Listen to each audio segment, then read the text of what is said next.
So we've been hearing lots of wonderful presentations at this conference about different mitigation measures to help reduce water pollution.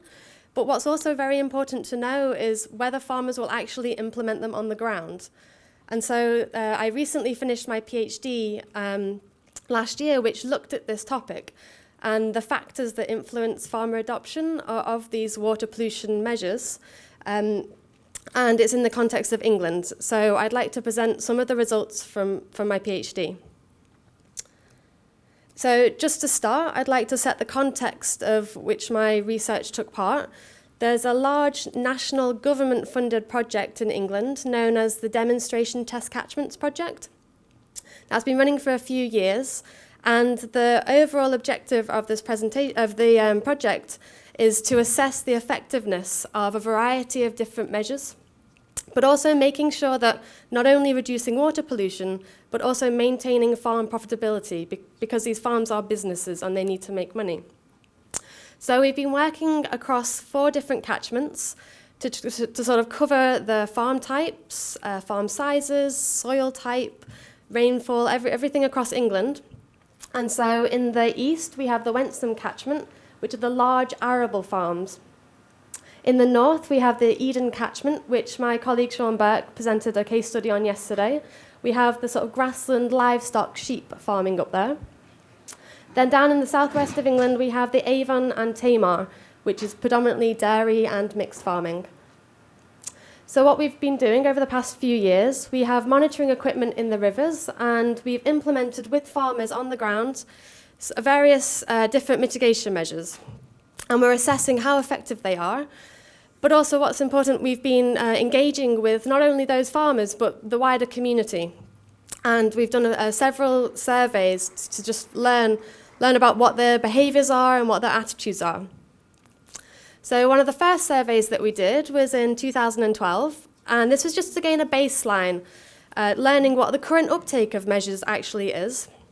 There's a list in England that we have that the government use of 86 different measures. So we actually went out and asked farmers, are you currently doing these? And if they weren't, would you be likely or unlikely to do them in the future? So this kind of information was just very informative to learn where might there be opportunities. People aren't currently doing them, but they're actually quite positive to do them in the future. The second survey that we did was actually with farm advisors.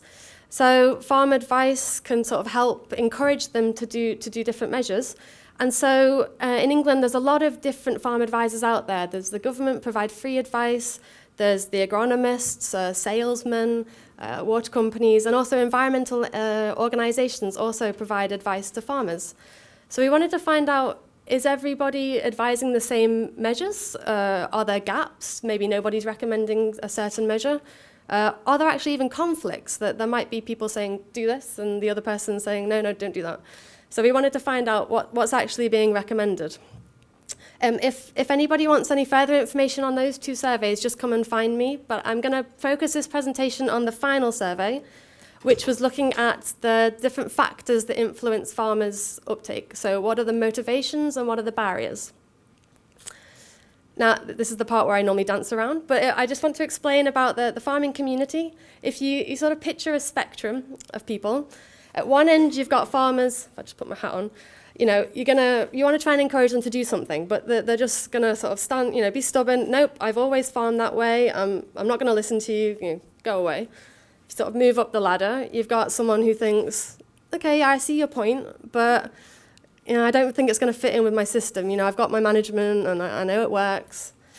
You kind of move up the step, and yeah, my neighbour did that last year and it seemed to work for him. I might give it a go, but I don't feel like I've got enough information. To then the part that we actually want everybody to be at is, yeah, that was the best decision I've made. I'm going to recommend it to everybody. So how do we get to shift everybody up that spectrum? So you go and ask them, what will it take to encourage the adoption of these measures? So this survey sort of went in depth, sort of an hour-long interviews with farmers in the different catchments that we're working in, just to find out what was it that motivated them, or what are the barriers. Now, the survey also looked at what advisors are best placed. So we asked the farmers, who do you listen to for mitigation measures, to try and reduce water pollution? So I'll cover these two parts of the survey in this presentation. Now, I mentioned earlier that the baseline survey asked about 86 measures. Now, it would have been asking a bit much to go into depth with the farmers about so many. So we chose 11 different measures that we've actually implemented with our farmers in the catchments to just sort of find out, what will it take to encourage them. So we have a few management changes that farmers could make. We also wanted to find out about different infrastructure measures that farmers could make. And then also land use changes, so actually taking a whole field out of production or even tree planting. Now with the survey, each farmer was asked about 2 measures that they had adopted, so what was the decision process that they made to actually adopt them, but also 2 measures that they hadn't adopted and trying to find out what the barriers were. So there was a lot of qualitative data that came out of these interviews, and so I'd just like to show 2 ways of how to present the results. So if I take the responses for farmers who had adopted a measure, it became very clear from the interviews that there was a decision process that occurred. It wasn't just a one-off quick fix that made them decide, yes, that's what I'm going to do. It became very clear that there was a whole process. And so to demonstrate those thought processes that the farmers went through, it was possible to sort of categorize the different factors into these 6 different categories. So it might have been the farm characteristics, the farm type, or the environment that the farm is within. The internal factors might be like my attitudes and my beliefs. And market factors is the sort of economics behind it all, regulations that they had to do it. In England, the government provided financial incentives and also advice. Maybe it was advice that encouraged them. So taking one example, for land out of production, the farmers who had taken land out of production, this was the most common process that they went through. So the solid arrows would be the most dominant process that people went through, and some people would take a jump and sidestep, maybe not needing advice. They just they had some like for trees, and they wanted to take land out, and then they got a grant, and so then they actually implemented it. Now, if we compare these to other measures, you can see that there are different decision processes that were occurring. So another land use change, which is sediment trap, which would be sort of digging out a pond and to be able to trap the sediment off runoff. Now you can see there's a lot of green in that decision process. There's a lot of advice was needed to try and encourage and provide information that this is what's helpful for you. But also you can see for, say, resurfacing farm tracks, there's a lot of different colours there, so a lot of different factors are at play to try and encourage them to actually adopt. So then I'll move on to the farmers who hadn't adopted measures. So what were the barriers that were stopping them? Now, a different way of demonstrating the results from the surveys. This is, it's chopped off. This is called the behaviour change wheel. And there are different factors internally and externally that might be barriers to why I'm not doing something as a farmer. So on the left-hand side, the internal factors, it might be the demographics, could be that at my age, I'm old, I've been doing this a long time, don't know. The automatic motivations would be like it's a habit, I've always been doing it, I automatically do it. Reflective motivations would be, I reflect on my thoughts and my attitudes. And then the capability is, do I feel capable enough to actually do this? Do I have the skills and the knowledge? So they're all internal barriers that might occur. The external factors would be the components that would be externally influencing them. So again, the environment, institutional, economic costs, and even is it the social norm or are my neighbours doing it? So to be able to demonstrate for each measure, what are the key barriers? It's possible to change the size of those different segments to demonstrate where are the main barriers. So with taking land out of production, the farmers that hadn't done so, the key barriers were the economics, coming out with comments, it's not cost effective, the price of my crop is too good, I don't want to take land out. And also the sort of attitudes, the reflective motivations. So it's difficult to manage, or I don't want to waste my land. Now again, if we compare that with the different mitigation measures such as sediment traps, you can see that economics isn't actually that much of a barrier. It's more the internal factors. Capability there is a much larger segment, and so don't know the benefits. So, I mean, that's a barrier that could be easily overcome. Now that we know that that's what a barrier is, we could maybe create an advisory program that could help influence their decisions. So again, just to show you some more examples, you can just see from, depending on the measure, the barriers completely change. So it's looking at, with research that goes into depth and looks at specific measures, we can learn a lot about where are the barriers that we need to overcome. So just to keep on track with time, the second part of the survey was looking at farmers' attitudes to the advisors. Now, again, so I played a game with the farmers. I would show a logo of, say, the water company or the environment organization and say, would you listen to these guys for advice on water pollution mitigation? Yes or no? Why?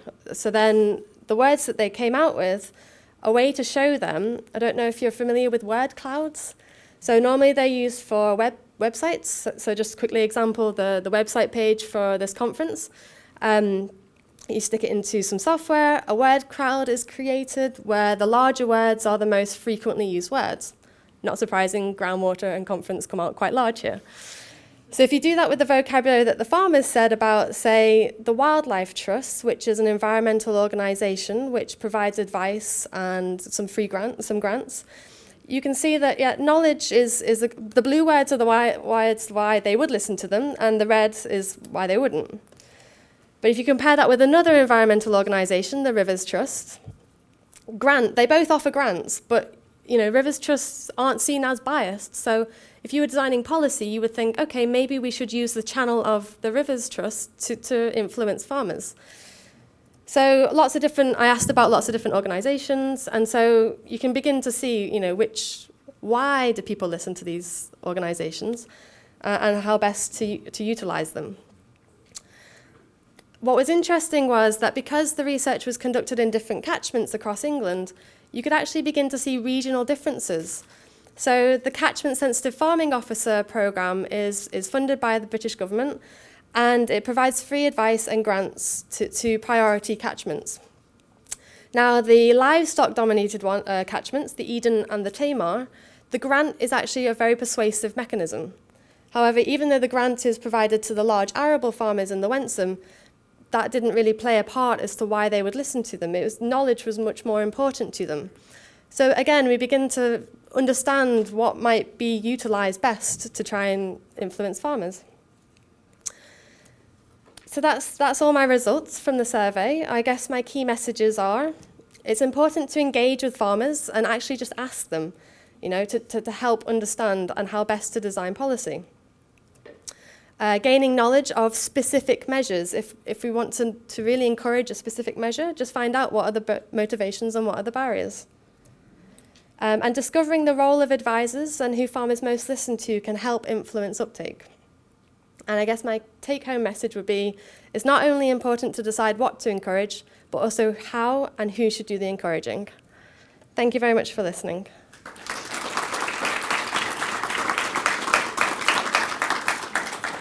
Question for Emilie? Well, I have one.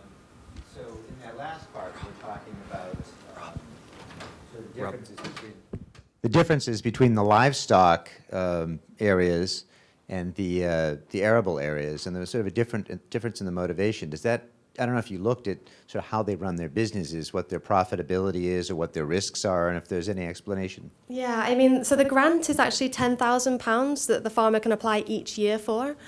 And so £10,000 is worth a lot more to a sort of, the livestock industry in England is struggling at the moment with the prices.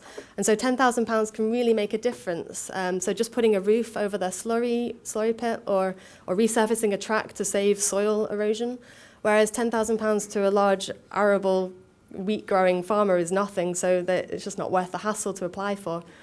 So that would be the differences. Makes Yeah. sense. Let's thank Emily again. Okay, thank you.